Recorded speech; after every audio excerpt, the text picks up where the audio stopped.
Hace unos minutos tan solo escuchabas el lanzamiento de Pico Satélites y esto tiene mucho que ver, esta nota que vamos a pasar a continuación, porque el ingeniero al que hemos entrevistado, Guillermo Garaventa, participó y observó muy de cerca de los picos satélites. Es uno de los tantos temas tocados en la entrevista, porque el resto tiene que ver con su labor en el Centro Tecnológico Aeroespacial de la Facultad de Ingeniería de la Universidad Nacional de La Plata, donde desarrolló todo tipo de emprendimientos. Vamos a ir a esta primera parte, donde el ingeniero Guillermo Garaventa habla de lo que significó su trabajo para el desarrollo de respiradores COVID de bajo costo, y después sí se mete en el tema de pilas y baterías de litio. Vamos entonces con la primera parte de Guillermo Garaventa. Bueno, agradecemos que del otro lado se encuentra el ingeniero Guillermo Garaventa, un conocido de la casa, de todos los lugares donde estamos haciendo entrevistas respecto de muchas cuestiones científicas y tecnológicas. Estamos hablando con un investigador de la Comisión de Investigaciones Científicas del Centro Tecnológico Aeroespacial de la Facultad de Ingeniería de la Universidad Nacional de La Plata. Bueno, él después nos va a agregar todo lo que está justamente haciendo y desarrollando. Guillermo, bueno, justamente muchas líneas de investigación en las cuales te tuvieron como protagonista. Yo quería empezar, antes de ir hacia el litio, que es tu gran especialidad, pero bueno, el tema de los respiradores, qué interesante esto que han promovido desde la Facultad de Ingeniería de la Universidad de La Plata respecto de respiradores de bajo costo. Hubo muchos de tus colegas en cuanto a científicos que han desarrollado distintas líneas, pero esto me parece que impactó por el tema del costo, ¿no? ¿Qué nos podés decir al respecto? Bueno, primero, buenos días. La realidad es que te agradezco esta comunicación. Y sí, uno de los últimos proyectos en los cuales estuvimos involucrados fue la construcción de respiradores de emergencia. Nos presentamos un proyecto del Ministerio de Ciencia y Tecnología, se presenta a favor de resolver problemas concretos alrededor del COVID. Nos presentamos 970 proyectos, de los cuales fuimos seleccionados 58, uno de ellos fue el nuestro. Bueno, teníamos 6 meses para desarrollar el prototipo y 4 más. Y bueno, empezamos en junio del año 2020 y terminamos en diciembre del 2020.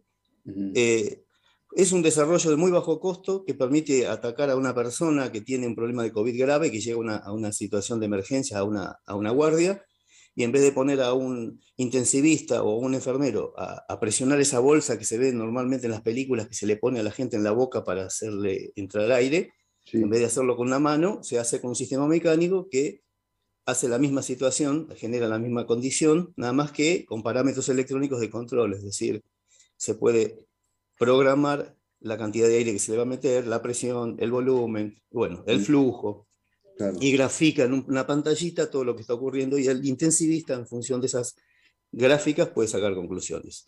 Claro. Y sí, es un equipo de muy bajo costo, menos de $1000, sí. Y ya te digo, fue hecho en 6 meses. Esto demuestra que la ciencia y la tecnología, si se vinculan y se hacen interdisciplinarias, es decir, si médicos e ingenieros se juntan, pueden resolver infinidad de problemas en tiempos muy cortitos. Claro, claro. Yo vi justamente los simuladores, vi los muñecos, vi el aparato en algunas fotos. La pregunta es que ya se vino aplicando en humanos, y en caso positivo, que tuviste alguna devolución, alguna respuesta de cómo fue funcionando. En humanos no se puede aplicar, porque la realidad es que en la primera etapa de un desarrollo, uno lo que se concentra es en el desafío de una mecánica respiratoria. Ya 6 meses, 6 meses, hacer un prototipo y replicarlo 4 veces más, es un tiempo absolutamente corto para un desarrollo de aplicación medicinal. Eso después tiene que pasar por el ANMAT. Y el ANMAT tiene tantas condiciones que puede llegar a llevar más de un año que certificarlo. Claro. Por eso que nosotros lo donamos a la Facultad de Ciencias Médicas, porque la Facultad de Ciencias Médicas tiene un hospital de simulación que nos facilitó ese tórax que vos viste que es símil humano, y con el cual pudimos calibrar el equipo, porque al principio lo que pensábamos hacer era conseguir un pulmón de algún chancho, de alguna vaca, algo que simulara mejor que lo que fuera un globo, pero tampoco hubiera sido ideal, no hubiera sido lo real. claro. La Facultad de Ciencias Médicas nos facilitó esto y entonces lo donamos ¿para qué? Para la capacitación de la gente, de los enfermeros, de los intensivistas, de los futuros médicos, que puedan practicar en una condición de pandemia como la que estamos, y parece que vamos a seguir por muchos años más, la posibilidad de practicar en respiradores de bajo costo como si fueran de alto nivel, porque la realidad es que no hay mucha diferencia en lo que se refiere al control. Y por eso es que el equipo tiene una utilidad de altísimo nivel, porque está siendo utilizado en estos momentos por los últimos años de los equipos médicos o de los futuros médicos y intensivistas o futuros enfermeros que pueden practicar en la programación de ese equipo. Es por eso es que no, yo lo di por escrito que si yo llego a tener COVID y no hay un respirador, que a mí sí me lo apliquen. Está escrito para que yo pueda hacer, porque yo participé junto con 5 o 6 ingenieros más, yo soy el responsable científico técnico de ese proyecto, pero no tengo ningún problema de que a mí me sea aplicado, porque las pruebas que hemos hecho durante meses, y encima hubo que hacer pruebas de meses ininterrumpidos, ¿no? Para que ese respirador se validara. Así que yo no tendría ningún problema que a mí me lo apliquen usando mi cuerpo. Bueno, esperemos que no haga falta eso, ¿no? Esperemos que no. Vamos a pasar al tema de baterías, tu gran especialidad histórica, por así decirlo. Y bueno, estaba mirando por ahí de que, bueno, avanzaste con el tema del ahorro de, por así decirlo, de tamaño, peso de las baterías, hacer que justamente lograr con una batería de 5 kilos que rinda como una de 22. ¿Cómo es eso? Claro, porque litio es la palabra mágica que tienen todas las pilas de litio, pero la realidad es que el litio necesita de otros elementos químicos para poder ejecutar su magia de almacenamiento de energía. Y esos distintos compuestos hacen que haya tecnologías de litio con otros compuestos que tengan mayor capacidad de absorción de energía que las que yo estaba usando hasta ese momento. Entonces lo que hicimos fue empezar a estudiar otras tecnologías, siempre con litio, pero con otros componentes, de tal manera de acceder a las pilas de mayor energía, densidad de energía que hay en el mercado. Y bueno, y así logramos hacer una batería de 5 kilos, equivalente a una de 13 kilos que habíamos hecho, con las mismas prestaciones, exactamente las mismas prestaciones. Y eso lo que quiere decir estamos hablando de baterías de uso espacial, ¿no? Sí. Vos pensás que subir 1 kilo al espacio ronda, el costo de subir 1 kilo al espacio ronda los $50.000. Entonces, cada kilo que vos bajás de algún dispositivo que vas a subir a algún satélite, claro, te ahorras $50.000. Entonces, vos pensás que de 13 a 5 hay una cantidad de kilos, unos 8 kilos, que por sí son $400.000 de ahorro por solamente cambiar de tecnología de pilas. De hecho, esa batería está operativa hoy, pero en laboratorio, porque estamos en pruebas de validación de cómo está funcionando. Tenemos 2.800 ciclos de carga-descarga en este momento. Empezamos el 5 de mayo a ciclarla, a estudiarla en carga y descarga, ¿no? Y tenemos resultados extraordinarios, y digamos, con una pequeña vuelta de rosca al diseño, ya estaríamos volando ese dispositivo. O sea, estaríamos en condiciones de volar. No sé si relacionarlo o no corresponde. Justamente me estaba interesando mucho este proyecto de Mar del Plata, de la empresa Innova Space, con los picos satélites, pero estamos hablando de satélites mucho más chicos, donde 1 kilo de batería excedería el tamaño del satélite. ¿Ustedes han tenido que ver con eso? ¿Han analizado ese tema? Sí, estamos trabajando en un CubeSat. Los CubeSat se llaman así normalmente, picos satélites o CubeSat, porque son cubos, ¿no? De 10 por 10 por 10, el más chiquitito, el tamaño más elemental es 10 por 10 por 10 centímetros. Imagina que ahí, más que un par de pilas del tamaño de 18 milímetros y 65 milímetros de largo, no podés poner. Nosotros estamos haciendo un CubeSat de 3 cuerpos, o sea, 10 por 10 por 10 por 10 por 10 por 30, perdón. Sí. Donde ahí estamos usando 4 pilas. O sea, estamos hablando de 150 a 200 gramos en batería, no podemos poner más que eso, ¿no? Sí, lo de Mar del Plata es realmente extraordinario, lo que hicieron, y bueno, creo que lo lanzan el 22 de enero estaba programado. Exactamente, bueno. Sí. Y nosotros no tenemos todavía fecha de lanzamiento porque el CubeSat que estamos haciendo nosotros es un poco más complejo.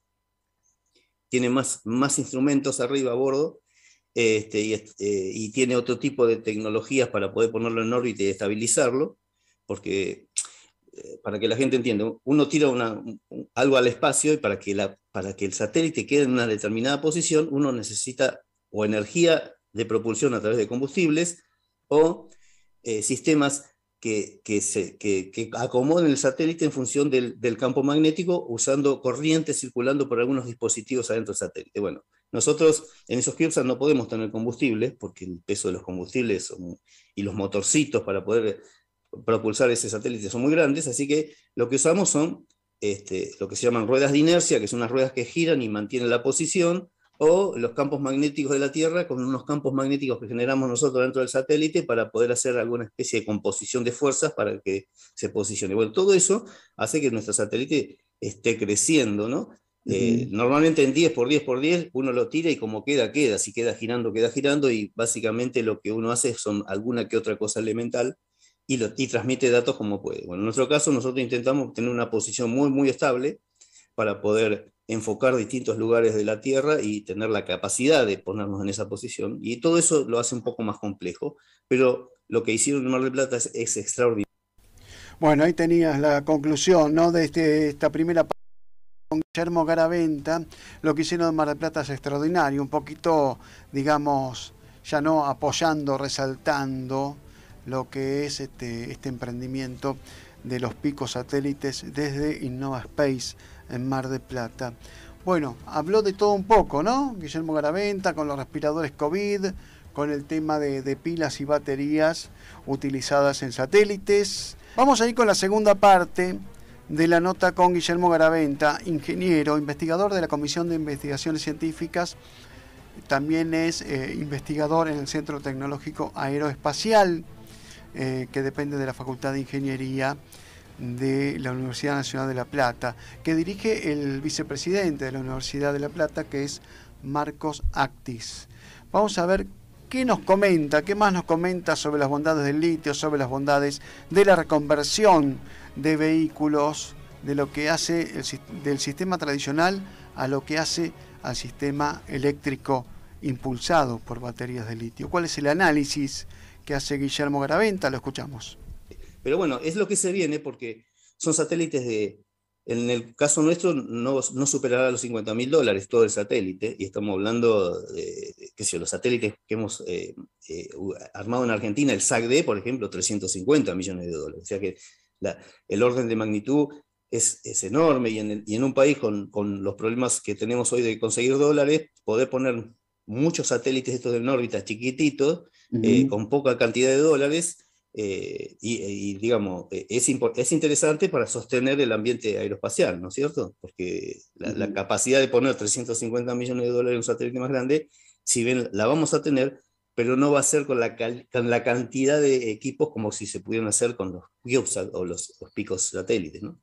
Bueno, vos sabés que a mí me apasiona el tema del espacio, pero vamos a bajar un poco a la Tierra, porque con el litio se desarrollan muchas más cosas también, flor de tierra, como es el caso justamente del desarrollo de las baterías de automotores, en la cual vos estuviste muy metido, en representación de la facultad, asesorando. Y esto es lo interesante, la vinculación para generar puestos de trabajo y desarrollo.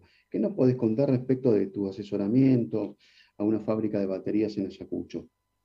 Bueno, nosotros hicimos un convenio el año pasado con la empresa Mateo de Ayacucho, que fabrica baterías de plomo, y que obviamente visualizó que el horizonte en plomo es de poco alcance. Digamos, no tiene mucho horizonte, primero porque el plomo ya no se puede extraer de la tierra, el plomo que se puede usar es solamente el que se recicla, o sea, ya no hay minas de plomo, y entonces, como el plomo es tan contaminante para el ser humano, no tiene un horizonte más allá de 5, 6, 7 años. Entonces, los empresarios, dueños de la empresa, se dieron cuenta que algo tenían que hacer. Como nos vieron en los medios, se acercaron a nosotros, al Centro Tecnológico Aeroespacial, y empezamos a viajar a través de una combinación entre ellos y nosotros para poder transferir el conocimiento de cómo hacer baterías de litio a partir de celdas comerciales en un principio, y después ver, cuando Argentina empiece a producir celdas de litio, cómo empalmar esa estructura de construir una batería de litio con esas celdas nacionales, ¿no?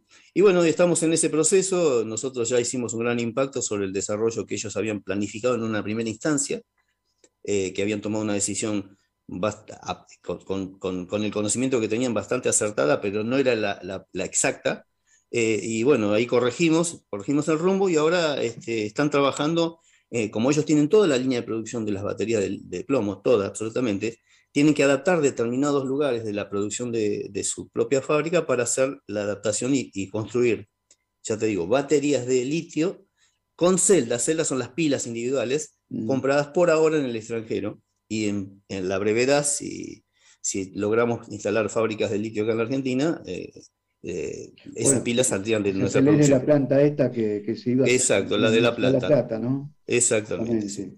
Que vamos así que bueno, en detalle. Por eso es interesante. El Mateo tiene 450 empleados, es una empresa extraordinariamente grande. Yo cuando fui a Ayacucho a conocerla pensé que iba a ser un galponcito y me asombré. Te van a matar los de Ayacucho, ese comentario. Claro, no, yo se lo hice a ellos allá directamente porque realmente uno dice voy a Ayacucho y se imagina vacas, siembras, tractores, cosechador, la fiesta del ternero. Pero no, es una fábrica que tiene hectáreas, y tienen todo el circuito económico de las baterías. O sea, llegan las baterías usadas, las rompen, reciclan el ácido, reciclan el plomo, reciclan el plástico. O sea, tienen la economía circular completa. Y bueno, eso no es poca cosa. Y ellos sí empezaron desde un garaje hace 50 o 60 años atrás. Y hoy son una de las empresas que más facturan en la provincia de Buenos Aires. Bueno, vamos con el tema de las baterías, a otra de tus pasiones, que son los vehículos eléctricos impulsados a batería de litio. Has experimentado con éxito muchos modelos. Vos me comentabas siempre el tema de tu preocupación, tu obsesión es el tema de que no haya tanto peso de las baterías. ¿Viste cómo voy registrando? Sí, tal cual. Sí. Te escucho atentamente. Eso? ¿Cómo avanza? Bueno, el tema, esto ya lo hemos conversado, Martín, con vos. El tema es que nosotros necesitamos hacer vehículos eléctricos de muy bajo peso, con un alcance no mayor a los 100 kilómetros, porque la realidad es que si superamos los 100 kilómetros en los vehículos, empezamos a complicar la recarga de ese vehículo. Es decir, cuanto más kilometraje le damos de autonomía al vehículo, más capacidad de reinserción de energía hacia el vehículo necesitamos para después reponer esa energía. Si nosotros hacemos vehículos como el Tesla, por ejemplo, que tiene baterías de 100 kilovatios, eso es equivalente a un par de manzanas de casa de energía almacenada en una batería para que después haya que cargarlo de tu casa y recuperar esos 100 kilovatios. Y entonces, por eso es que la limitación de los Tesla es 1 por manzana, no puede haber más que 1 por manzana. En España puede haber 4 o 5 por manzana, o sea, porque colapsan la red eléctrica. En cambio, si hacemos autos que consuman como un aire acondicionado, ¿vos escuchaste alguna vez que alguien se haya planteado en la cabeza decir, no podemos poner más aire acondicionado en Capital Federal en los edificios porque estamos colapsando la red eléctrica? Vos pasás por el centro neurálgico de Capital Federal y vas a ver las paredes que hay más aire acondicionado que ventanas. Sí. Si uno puede mirar eso y no imaginarse un colapso, yo quiero hacer autos que sean equivalentes a ese aire acondicionado. Es decir, que consuman en la recarga como un aire acondicionado durante las 8 horas de la noche o 6 horas de la noche. Y a esos autos hay que apuntarle. Por eso son los autos que se están fabricando en Argentina, como el Zero Electric o el de San Luis, que no me acuerdo cómo se llama, Tito. Y bueno, no quiero dejar de mencionar los autos porque todos los que se están haciendo son muy buenos. El boliviano estaba, no sé en qué quedó. El boliviano también, pero el boliviano obviamente no es nuestro, pero apuntan a ese tipo de vehículos porque la realidad es que los que contaminan son los vehículos de corta alcance, son los del día a día, los que, digamos, vos sabés que cuando vas a hacer mandado no te acompaña nadie, Martín. Yo voy a hacer mandado, le digo a mi hijo que me acompañe, y me dice, no, anda vos. Entonces, ¿para qué quiero un auto grande? ¿Para qué quiero un auto con baúl? ¿Para qué quiero alcances de 250 kilómetros? O sea, la realidad es que necesitamos uno que tenga 100 kilómetros de autonomía como mucho, 80 estaría bien. Y llegar a una estación de carga. Claro, y 60, 70 kilómetros de velocidad final, no más que eso. ¿Es compatible, por ejemplo, en una estación de servicio tradicional, habilitar como ahora hicieron nafta, gas, habilitar un surtidor para carga para autos? Sí, en esas potencias sí, porque digamos que vos recordá esto, ¿no? Que un auto eléctrico, para que no impacte en la línea, le requiere horas de recarga, porque si vos lo haces más corta la carga, la energía tiene que salir como un paquete muy gordo por los caños de luz, y eso impacta. Entonces, cuando vos haces una recarga de un vehículo eléctrico, si vos le pedís al vehículo que se recargue en 8 horas, a la red le impacta mucho menos que si le decís en 2. Igual nunca van a ser 5 minutos como el cargar el combustible, por ahora. Por ahora. Que se toma pero la realidad y demás, ¿no? Claro, por ahora. Pero bueno, la realidad es que habría que hacer parques de recarga en las plazas, por ejemplo, utilizando el sol digamos, para hacer un circuito limpio, y de esa manera entonces los autos eléctricos estarían impactando casi con un cero de contaminación cuando la energía sale del sol. En el caso de los parques de recarga se podrían hacer, pero siempre que vos estés dispuesto a perder entre 1 y 2 horas como para darle una autonomía de algunos kilómetros para llegar a tu casa, y después llegas a tu casa y le das las 6 o 8 horas que te hacen falta a bajo nivel de corriente para que no impacten la red. O sea que si tenemos un auto eléctrico a litio, más vale usarlo para vacaciones que para otra cosa. No, tenés que usarlo para el día a día. De las vacaciones dejar de combustible, porque el de las vacaciones es el que te permite hacer los 500 kilómetros, que es a nafta. Porque si yo te tengo que dar hoy, pero hoy, estoy hablando del hoy, en 10 años es probable que esto sea un maletín, o sea, la batería sea del tamaño de una valija grande, y no pese más de 50 kilos la batería, y tengamos 500 kilómetros de autonomía. Pero hoy no es así. Hoy el Tesla necesita 780 kilos de batería para poder hacer 450 kilómetros, ¿sí? Y si vos te alejás de tu lugar de recarga, de tu casa, te lleva 4 días cargarlo, de un enchufe estándar, al Tesla. Ahora, si vos estás cerca de un supercargador, en 1 hora lo cargaste. Pero un supercargador no lo podés tener en tu casa, vale más que el auto el costo. Claro. O sea, los supercargadores son grandes cajas que se conectan a las líneas de altas tensiones de las ciudades y de ahí sacan la energía, pero a mansalva. Pero la realidad es que son muy específicos y por eso no están disponibles para las casas domiciliarias. Las casas domiciliarias tienen un cargadorcito que te lleva 8 o 10 horas cargarlo. Y si te alejas de tu casita, en un enchufe común, te lleva 50 horas cargarlo, ¿sí? A un Tesla. Claro. Esos son autos a los cuales yo no quiero apuntar porque el mundo necesita respirar para que nosotros podamos seguir respirando y no le estamos dando posibilidad de que el mundo respire. El mundo va a respirar cuando hagamos este tipo de cosas. Saquemos los 100.000 autos que están acá en la ciudad de La Plata, por ejemplo, un poco más, y los pongamos eléctricos puros. Y dejémoslo de las rutas como combustible. O sea, el principal auto, el del día a día, que sea eléctrico, de 80 kilómetros de autonomía, y el secundario para irte de vacaciones, sí, porque la realidad es que si no estamos tirándonos a la teoría del Tesla y volvemos a colapsar. O sea, no ganamos nada. Si todos los autos eléctricos que fabricara el mundo, si fueran Tesla, el mundo no le sirve. No le sirve. Perfecto. Bueno, Guillermo Garaventa, sé que quedan muchos temas más en el tintero, no te queremos robar más tiempo y te agradecemos muchísimo este contacto. Bueno, muchas gracias, Martín. Te mando un abrazo grande y nos veremos en algún momento. Gracias por todo. Bueno, ahí escuchabas entonces a Guillermo Garaventa, qué título que tiró sobre el final con el tema de los autos Tesla. Teléfono para Elon Musk, le tenemos que llamar para